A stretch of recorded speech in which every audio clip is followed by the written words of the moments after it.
Alright, it's time to do another Chancake video. Chancake versus the mug cake. Today we are going to tackle red velvet. I'm going to take a red velvet recipe that I found on another YouTuber's channel, and I'm going to apply it to my Chancake method. But first, we got to taste the mug cake in the first place. I've never tried it. Let's get into this. So first we're going to add 1 tablespoon of this here butter. Next, we're going to add 1 tablespoon of this here sour cream.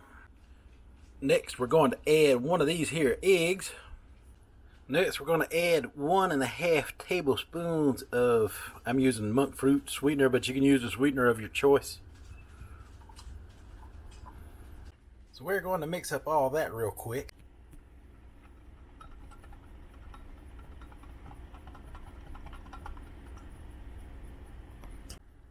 Next, we're going to use 3 tablespoons of almond flour. Boy, that come out perfect, didn't it?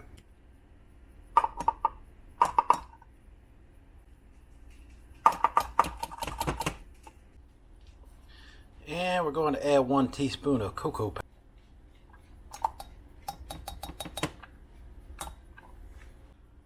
Then we're going to whisk that all together.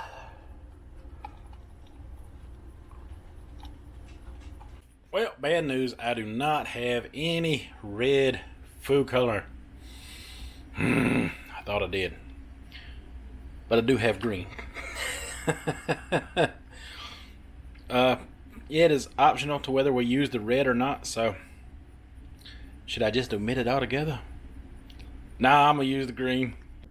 So 1/4 a tablespoon of green food coloring. Should be red, but we're using green today because we can. Ooh. And we're gonna just mix this up and see what it looks. Look at her. It's green. It's beautiful. It looks like Christmas. Oh, green velvet cake. Oh my God, y'all, that is so cool.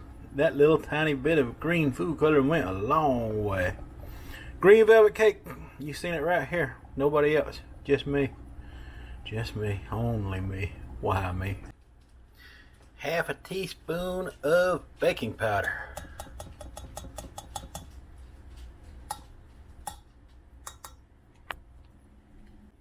And 1/2 teaspoon of vanilla.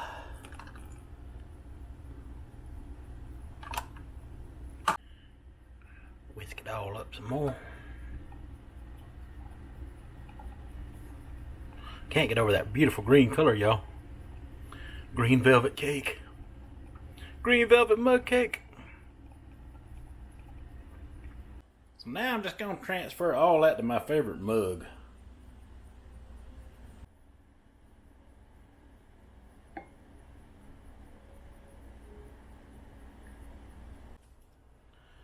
Now we're going to place this bad boy in the microwave for a minute. And we're going to sit and watch it. We're going to wait for it to rise and fall. Once it rises and falls, it should be pretty close to being done. At least most of the mug cake experience I've had so far have been that way. Any second now. Any second now. Any second now. Oh, not yet. Uh-oh, here it comes. Here it comes. We off to the races now, folks. Ooh. Wow. Uh-oh, rising a little more.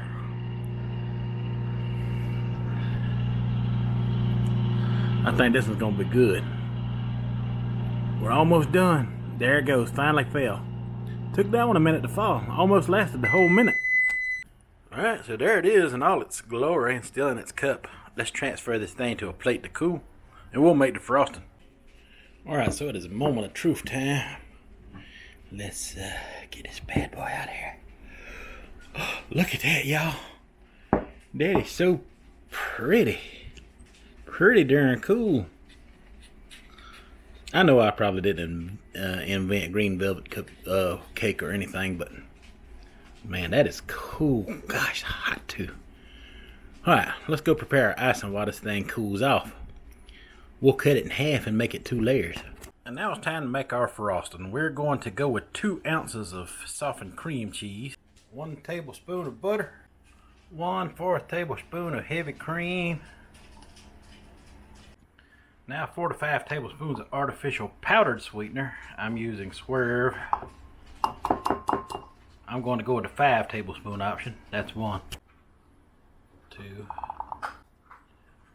3. I think I will just go with 4 because I've been overfilling a little bit anyway. And 4.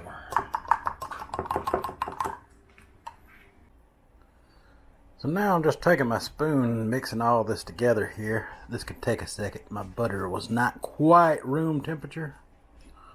So give me a second here. So I had to take a fork to it because the butter was super stiff, and it broke it down enough for it to melt the rest of the way for me to incorporate it into the icing mixture. But honestly, I think I could have got away with just using the cream cheese by itself because it was awesome just with it.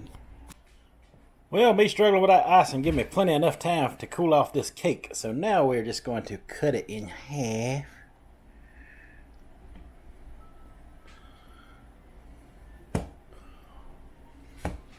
Well, I ain't the best cake cutter in half, especially with one hand trying to hold the camera, but you can see that it's cake. So we're just going to icing this the way it is, and we're going to eat it.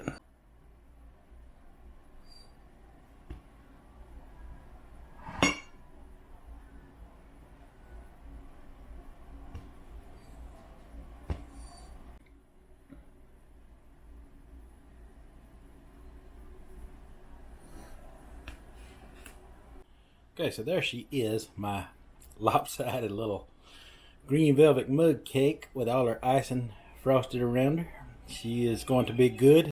Okay, so I have eaten half of this thing and I am full. Oh my god, this thing is so filling. So it's going to be this afternoon before I can make this whole recipe again into a chancake, but I'm definitely going to get into that today. But for you guys, it'll be just a few seconds.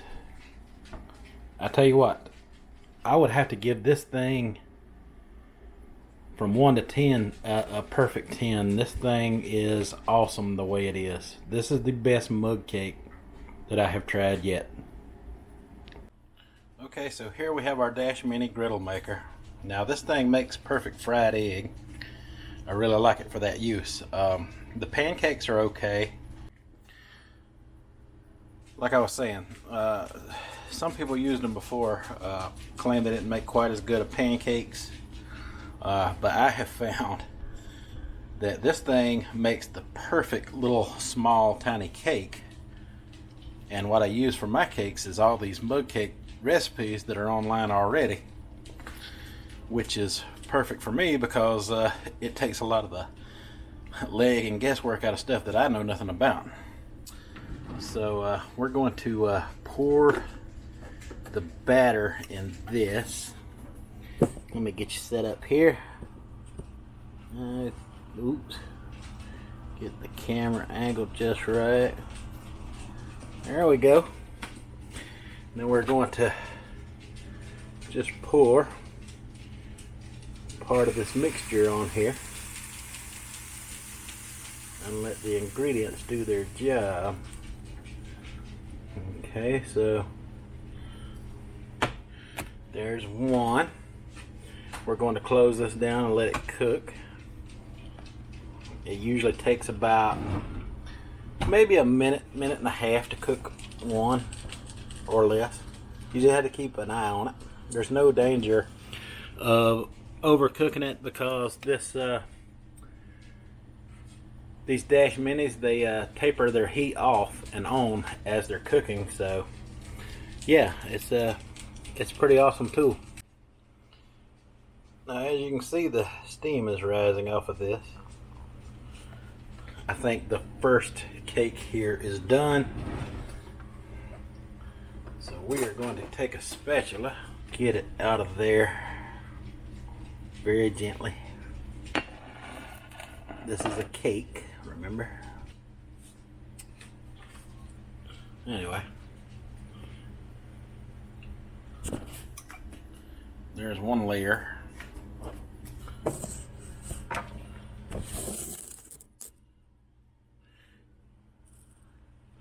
Now we're just going to pour the second layer on here.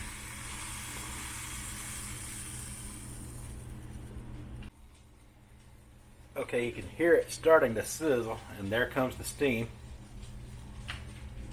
So it doesn't take very long at all. You want to be careful not to overcook these. But it makes the perfect cake layers. If you want to do a small layered cake, this makes the perfect cake layers. Kind of like a easy bake oven. Oh, that looks way better. That one did way better than the first one did. Alright. That looks good. See if I can take it off here without knocking you guys over. Put it here to let it cool. Now for some reason I had enough batter left over to actually coat the bottom of this. I don't think it's going to quite make a full layer. I'm just going to let it sit here and rise on its own without closing the lid a minute, just to see what happens. I can see it rising, and then I'll close the lid to finish off the process. See the bubbles, just like a pancake. Usually that means they're ready to flip when you start seeing the bubbles forming and popping in a pancake. Same theory, same thing. Oh, look at those bubbles. So I'm going to close this down, and we're actually going to have a 3-layer cake out of this one. Pretty cool. Okay, so she is just now starting to steam, and it is done. I think that actually helped to keep some of the burn off the bottom, to keep a little more of that lovely green color on there. Oh man, that's so awesome. Now let's make the icing, or the frosting, or whatever you call it. Just look, there's my mug cake. And there's the chancakes that I made. It's the same amount of ingredients. It's whatever the mug cake ingredients was, just the same. But instead, we get to make a 3-layered cake out of this chancake. So I'm excited about it. The mug cake is really good. Let's get to mixing this ice. Okay, so this icing was a lot easier to work with. As you can see, it's not nowhere near as stiff as before, and really good looking. Now, I'm not sure if it made enough to do both cakes, so I'm going to do the chancakes first to make sure I get them icing first, because I've already tried the mug cake and know that it's great. It is really great. So I'm excited to try this one. If I have to, I'll mix a little more icing for the mug cake, but we'll see how it goes. Okay, so this icing is spreading on nicely, and it's not tearing the cake all to pieces like before. Like I said, I think that was my fault for having the icing too stiff, but either way, it's doing really nicely.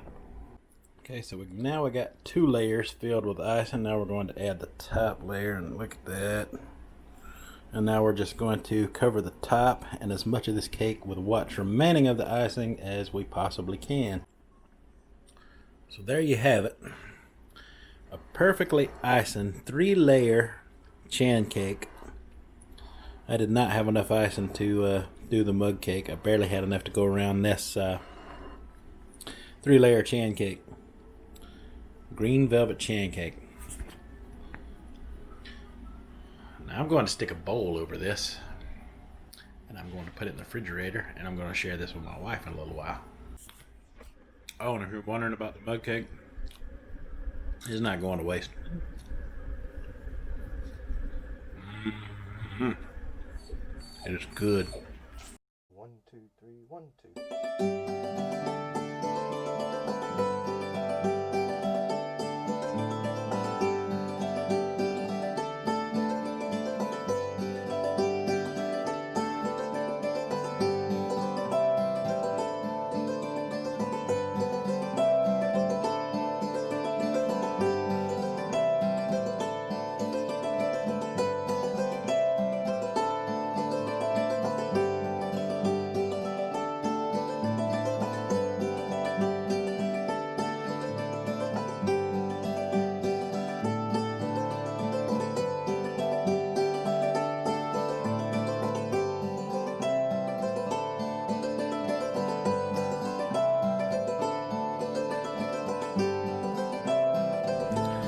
There she is in all her glory.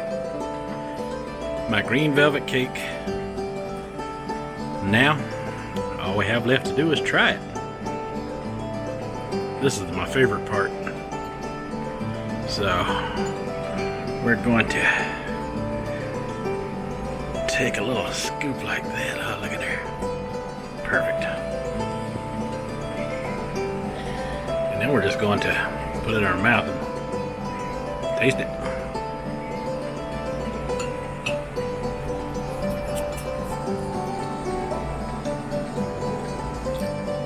That is heavenly, y'all.